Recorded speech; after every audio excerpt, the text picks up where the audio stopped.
오늘 하세나 본문은 누가복음 3장 1절에서 6절까지의 말씀입니다. 디베료 황제가 왕위에 오른 지 15째 해에 곧 본디오 빌라도가 총독으로 유대를 통치하고 헤롯이 분봉왕으로 갈릴리를 다스리고 그의 동생 빌립이 분봉왕으로 이두레와 드라고니 지방을 다스리고 루사니아가 분봉왕으로 아빌레네를 다스리고 안나스와 가야바가 대제사장으로 있을 때에 하나님의 말씀이 광야에 있는 사가랴의 아들 요한에게 내렸다. 요한은 요단 강 주변 온 지역을 찾아가서 죄사함을 받게 하는 회개의 세례를 선포하였다. 그것은 이사야의 예언서에 적혀 있는 대로였다. 광야에서 외치는 이의 소리가 있다. 너희는 주님의 길을 예비하고 그 길을 곧게 하여라. 모든 골짜기는 메우고 모든 산과 언덕은 평평하게 하고 굽은 것은 곧게 하고 험한 길은 평탄하게 해야 할 것이니 모든 사람이 하나님의 구원을 보게 될 것이다. 오늘도 주님 함께 하시는 은혜가 있으시기를 기도합니다. 어제 하세나 본문 이후로 꽤 시간이 흘렀습니다. 적어도 17년이라는 시간이 흘렀습니다. 우리는 누가복음의 저자 누가가 의사였다는 것을 잘 알고 있습니다. 그런데 그는 의사일 뿐만 아니라 역사가이기도 했습니다. 그래서 복음서를 기록함에 있어서도 정확한 조사와 검증을 거쳐 현실에 기반하여 기록하고 있다는 것을 우리는 볼 수 있습니다. 그렇게 기록된 누가복음은 명확한 배경을 알려줌으로써 복음서의 역사적 실제성과 현실성을 제공해주고 있습니다. 그래서 누가복음 성경 연구에 굉장히 큰 도움을 주는 것이 사실입니다. 오늘 본문에서도 그 내용을 찾아볼 수 있습니다.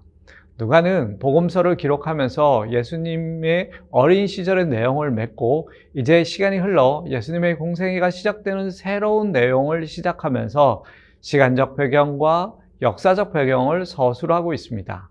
먼저 로마 제국에는 제2대 황제인 디베료가 로마의 황제가 되어 다스린 지 15째 해라고 말하고 있습니다.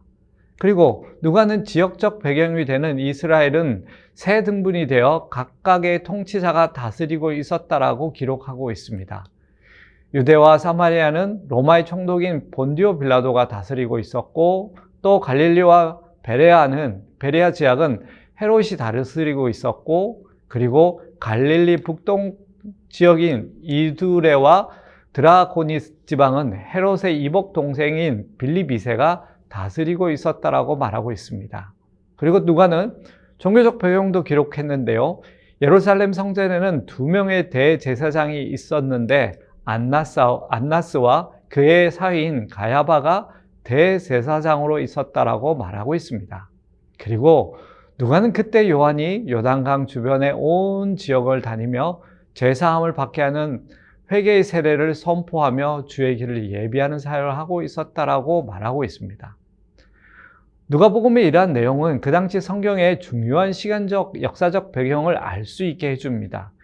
이 짧은 시간 안에 그 모든 시간과 역사적 배경을 다 다룰 수 없지만 이를 근거로 예수님의 공생애가 시작하기 전 세례 요한의 사역이 대략적으로 AD 26년에서 27년경 있었다는 것을 우리는 명확하게 알 수 있게 해줍니다. 이처럼 다른 복음서와는 달리 누가는 역사적 사실의 자료를 충분히 제시함으로써 예수님의 공생애가 확실한 역사적 배경 가운데 이루어졌음을 거듭 보여주고 있는 것입니다. 물론 예수님이 실제로 존재하셨던 분이심을 믿는 어떤 사람들에게는 이러한 역사적 사실의 자료가 그렇게 중요하지 않게 생각될 수도 있을 것입니다.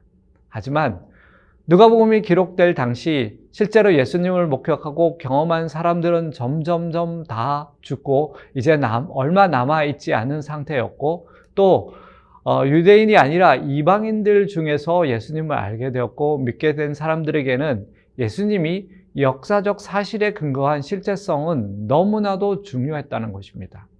그리고 이것은 현재 예수님을 믿는 우리에게도 너무나 중요한 부분입니다. 하나님이신 예수님께서 어느 정확한 시점에 인간이 되셔서 명확한 곳에서 땅을 밟고 사시면서 그 장소와 그 시간에 살았던 많은 사람들을 만나 그들에게 하나님 나라를 말씀하시고 하나님 나라를 경험하게 하셨으며 하나님께서 약속하신 구원의 사역을 이루셨다는 증거가 되기 때문입니다. 여러분, 그래서 예수님의 이야기는 단순히 전해지는 이야기가 아니라 사실을 근거한 역사가 되는 것입니다. 누가는 그것을 오늘 말하고 있는 것입니다. 그래서 누가는 시간 속으로 들어오신 하나님, 역사 속으로 들어오신 실체하셨던 하나님을 우리에게 말하고 있는 것입니다. 사랑하는 여러분, 그 하나님께서 지금도 우리의 시간 그리고 우리의 역사 속으로 들어오십니다. 그리고 실제하셔서 우리 삶 속에서 역사하고 계시다는 것입니다. 오늘도 그 하나님과 교제하는 하루가 되시기를 소망합니다. 오늘의 하시조는 담당 교육자에게 먼저 연락을 해보는 것입니다.